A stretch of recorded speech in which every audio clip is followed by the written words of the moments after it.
નમસ્કાર વિદ્યાર્થી મિત્રો, કરિયર ગાઈડન્સને લઈને આપણા બધાના મગજમાં ઘણા બધા પ્રશ્નો હોય છે. તો એના વિશે થોડુંક સમજીએ ડિટેલમાં.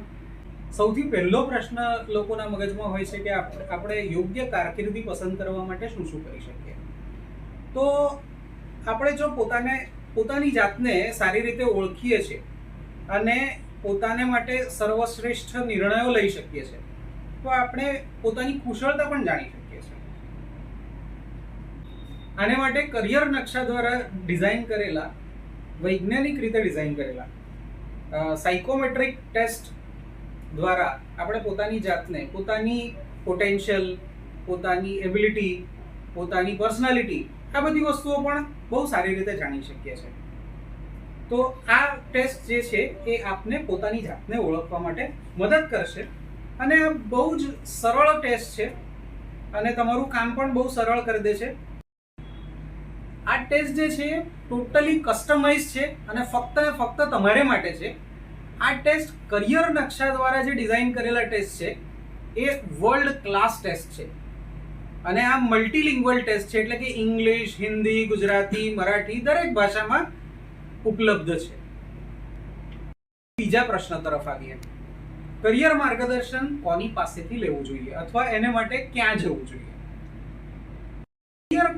કારકિર્દી માર્ગદર્શન, કરિયર ગાઈડન્સ એ લેવા માટે કોઈ પણ એક એક્સપર્ટ અથવા કારકિર્દી માર્ગદર્શકની જરૂર પડે, જેને સાદી ભાષામાં મેન્ટર પણ કહે છે, ગાઈડ પણ કહે છે.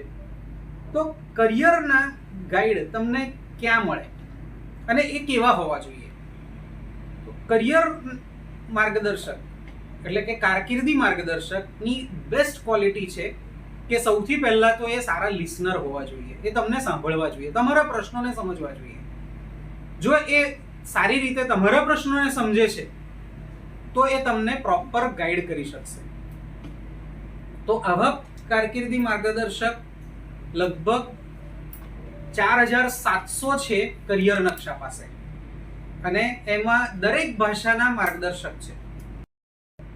તો આવા અનુભવી માર્ગદર્શકો તમને કરિયર નકશા આપે છે, તેમના દ્વારા તમને બેસ્ટ માર્ગદર્શન મળે છે અને વિદ્યાર્થીઓને સંબંધિત જેટલા પણ પ્રશ્નો છે એ બધા પ્રશ્નોનું વ્યક્તિગત માર્ગદર્શન આ લોકો આપે છે. વિદ્યાર્થીઓને મૂંઝવતો ત્રીજો અને બહુ જ મહત્વનો પ્રશ્ન છે કે અમે સ્કૂલ સુધી તો ભણી લીધું, હવે કોલેજમાં આગળ ક્યાં ભણવું, કેવી રીતે ભણવું, એડમિશન કેવી રીતે લેવું? તો એડમિશન પ્રોસેસ માટે પણ કરિયર નકશાનું એક આખું વર્ટિકલ છે જેને અમે એડમિશન સપોર્ટ વર્ટિકલ કહીએ છીએ.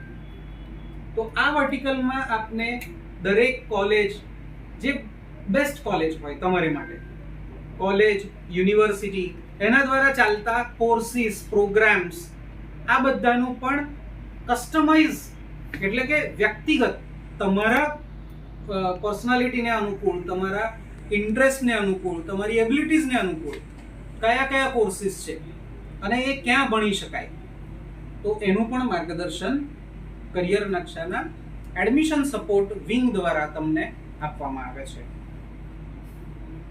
એના જ રિલેટેડ એક બીજો પ્રશ્ન છે કે મારા માર્ક્સ આવી ગયા, મને એડમિશન મળી જશે, પણ કદાચ એ પ્રાઇવેટ કોલેજ હોય તો અથવા મોંઘા કોર્સ હોય તો પૈસાની દ્રષ્ટિએ મને કેવી રીતે પોસાય?